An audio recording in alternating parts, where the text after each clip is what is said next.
Hello guys, in this video I am going to show you how to apply filters to narrow down your search while you are searching for a restaurant on the Yelp application.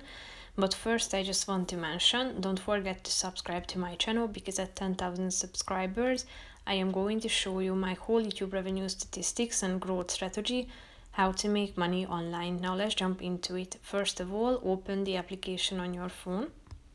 After that, you should tap on this search button down below and select restaurant and type in your location. And once you are here, tap on the filters button. Here you can select the price range, then the popular options such as offers delivery, hot and new, or open now. You can sort by recommended, distance, rating, and reviewed ones. You can select the type of meal, breakfast, brunch, lunch, dinner, dessert. Good for options can also be applied, such as for kids groups happy hour.